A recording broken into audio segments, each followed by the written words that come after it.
I'm Nancy Cordes from CBS News. Very thrilled to be here today. And Nate, I thought perhaps we could spend the time we have talking about two distinct topics in my mind. One is polling and one is forecasting.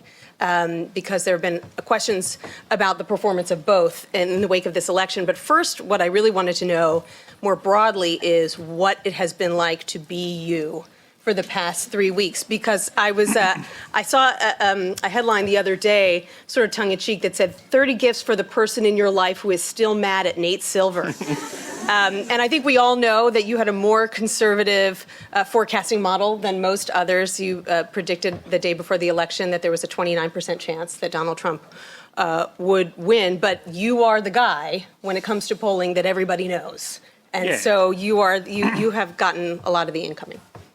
Which we don't deserve. I mean, I'm not really too ambiguous about this, where we spent a lot of time screaming at people, anyone who would listen, and getting in big fights with people, whether they were other modelers or mainstream journalists, that people were underrating Trump's chances and reading the polls incorrectly. The polls showed a race that was at the very least highly uncertain, and at the end of the campaign, very close. And I guarantee you, we gave Trump a better chance than 95% of the people in this room, probably including some of the people on the Trump campaign. Their own model had Trump at 30%, which is where we had him roughly.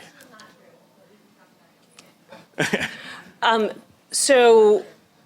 a lot of the reporting that night was that the Trump campaign was telling reporters that they thought it was most likely that Hillary Clinton would win. So what did the polls get right? What did the polls get wrong? I mean, the polls got right that it was a close election. They got the popular vote right. Clinton's going to win the popular vote. I don't know if Kellyanne's done the math, but by 2.5, maybe up to 3 million votes or thereabouts, it's a margin of about 2 points, about the margin by which George Bush beat John Kerry in 2004.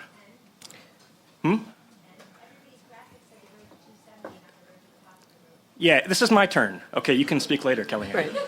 And this is about the polling. So I've read that, you talk about how the national polls, by and large, got it right, but it was the state polls that were off. So what was going on with all the polling state by state that was problematic? I mean, I think the state polls did not capture enough, because the errors were concentrated in states where you had a lot of white non-college voters, or white working class voters is a euphemistic way to say it. Clinton, for example, beat her polls by about 5 or 6 points in California. She's going to win California by 30 or 1 points when she was up by 23 in the polls. She beat her polls in New York, in New Jersey, New Mexico, Colorado. Most of those aren't swing states, so you pile up big margins in the Electoral College. You don't have a coalition that's configured very efficiently as far as the Electoral College goes, right? She made big gains in Texas, where she lost Texas by only 8 or 9 points. Texas was actually closer than Iowa, it turned out. A lot of people in Texas, but not really close enough to put it into play. And so it's the biggest spread between the Electoral College and the popular vote since, I think, 1876. So it's, pretty remarkable in some sense, but it also speaks to how much of the story was missed. And we ran a lot of stories about how, Hispanic voters are a big part of the Democratic coalition. Half of the Hispanic population is in California or Texas. Clinton made big gains among Mormon voters. Well, Utah and Idaho, not really swing states. She made big gains among college-educated voters. They're also concentrated more in big urban coastal states instead. So I think the Electoral College was badly misread, and that's part of what people gave a lot of complacency about the polls. And by the way, I do give credit to the Trump campaign for campaigning in Wisconsin and Michigan when the media wrote those states off for no good reason. And the Clinton campaign, we'll hear from later, clearly woke up pretty late to the reality of the importance of those states. One thing that I think a lot of people woke up late to the reality of was what now seems like kind of a canary in the coal mine when it came to a lot of the polling, which was that right before the election, there were still about 12%, I think your analysis was, that were undecided. And that's a much larger number than in previous elections. About 12% undecided and then 6% for Stein and Johnson. So almost 20% of the electorate was undecided. Why people didn't pay more attention to this is beyond me.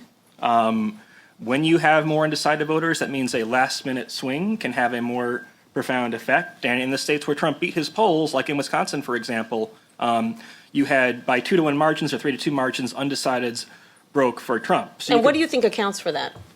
I think the Comey letter accounts for a lot of it.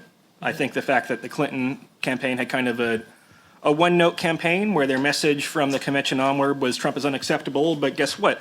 They convinced a lot of people that Trump was not a favorable. I mean, so Trump's favorables were quite low on election day, in the election day exit polls. But people who had a negative view of both Trump and Clinton overwhelmingly went for Trump. So the Clinton campaign never really explained to people, never reached that substantial part of the electorate, which was 20% of the electorate, disliked both candidates. And they never really pivoted from their message of, oh, Trump is so unacceptable. They never really had a second gear. And then, and I think when the Comey letter hit, they didn't really have a good response to it. They kind of thought, we'll just kind of ride, just enough fuel to kind of get over the finish line here. But look, when a candidate, she's going to wind up losing Pennsylvania by 0.7 of a point, Wisconsin 0.7, and Michigan by 0.2.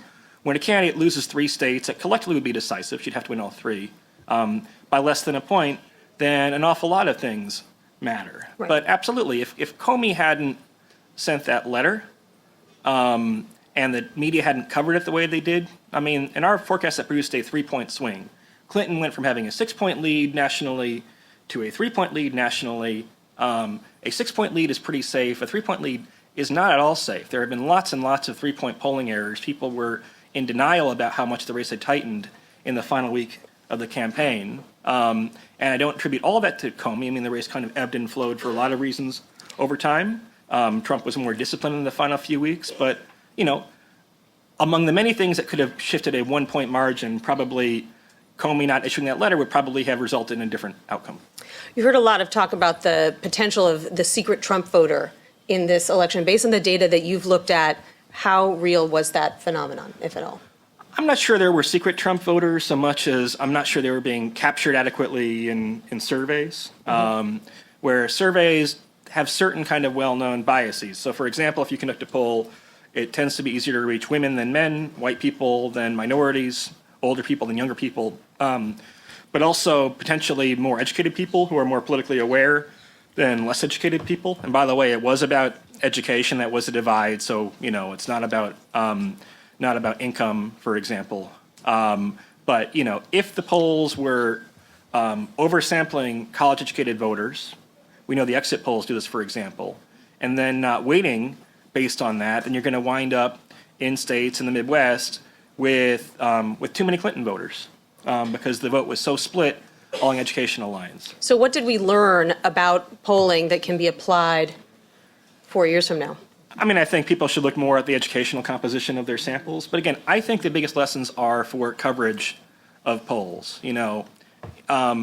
When you have a race that's a 3-point race nationally and a 2 or 3 point race in all these swing states, and some of the states that President Obama had won 4 years earlier, like Ohio and Iowa, Clinton was getting crushed in the polls there. I mean, I still don't totally understand how the media took that data and came to assume that Clinton was the presumptive 45th president. I mean, I do think there was a kind of East Coast bias in that assumption being so widespread. But the Clinton campaign was looking at its own data, which by and large mirrored what we were seeing publicly, and they had absolute certainty that they were going to be victorious. Well, people should stop paying so much attention to, I mean, here's the problem, right, is that you have people who are trying to cover the horse race, the polling, as an access story. And this is a case where access doesn't really help you very much and might hurt you, because the campaigns aren't necessarily better than all the public polls put together.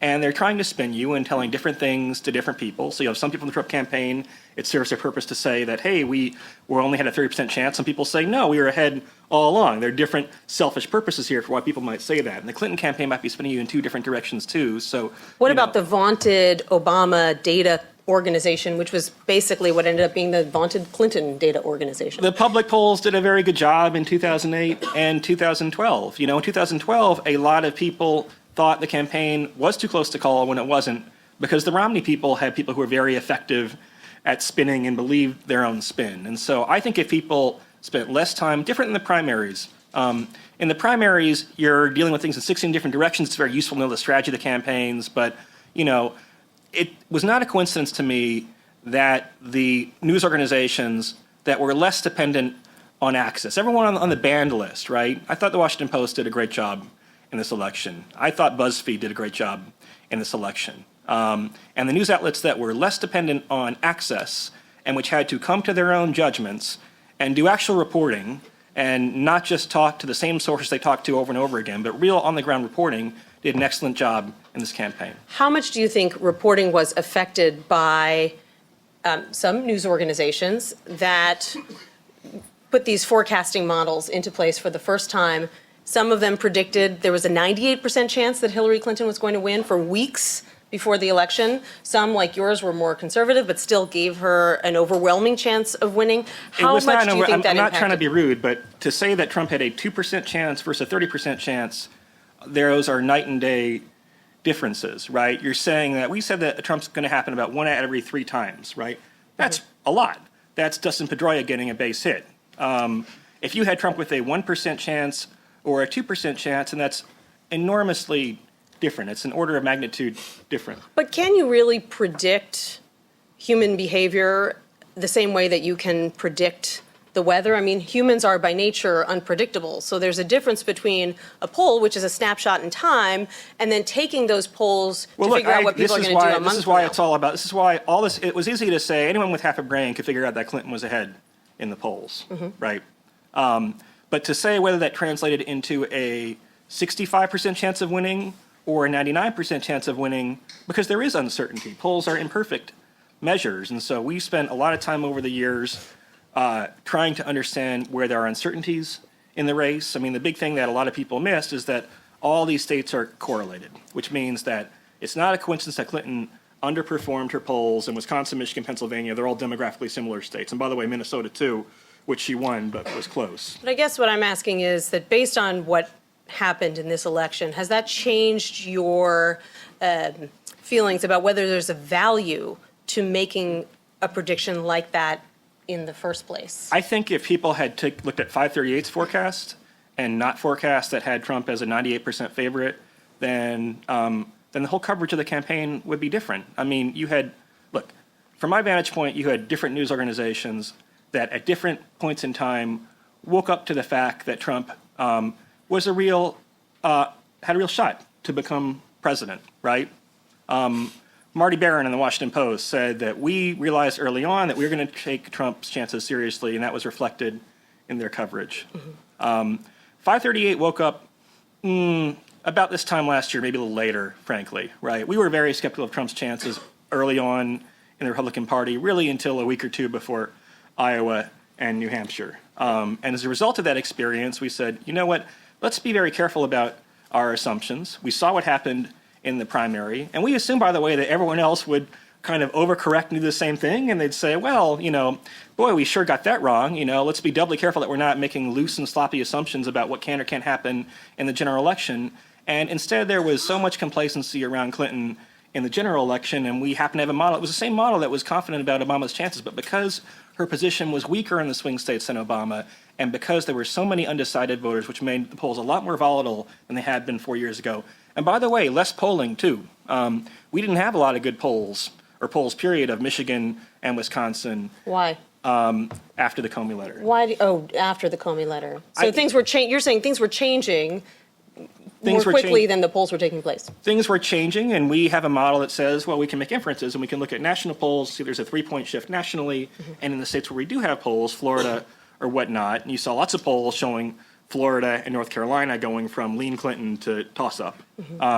You can infer, therefore, that probably Wisconsin and Michigan and so forth have tightened also. I mean, the polls were volatile, but they always moved in the context of news events. And so one other advantage, by the way, of having a model like ours is we're able to say, here is the effect of the convention or of the Comey letter or of the Access Hollywood tape or something else. And we also send reporters out to the field who went to people like places like the Maine 2nd Congressional District, which Trump won by 11 points, and which a Republican hadn't won since, I think, 1980 or something. And so it can, having a good forecast of the race can dictate your coverage priorities, whereas till their dying day, it was clear, and they kind of said this afterward, the New York Times never thought there was a chance in hell that Trump would become president. And so they covered Hillary Clinton as the presumptive 45th president. And in the article they wrote about the Comey letter, they used the phrase administration in waiting to refer to Hillary Clinton, even after calling it a huge game changer, right? Right. So, having a better forecast of the race makes you a better editor as far as allocating resources. We weren't spending a lot of time talking about, can Democrats win the House? We're talking about, can there be an electoral college popular vote split, which there was, right? And the Senate, which was obviously very competitive too. So my last question is, what is the number one thing that you have learned throughout the course of this election that you will be incorporating at 538 in time for the next?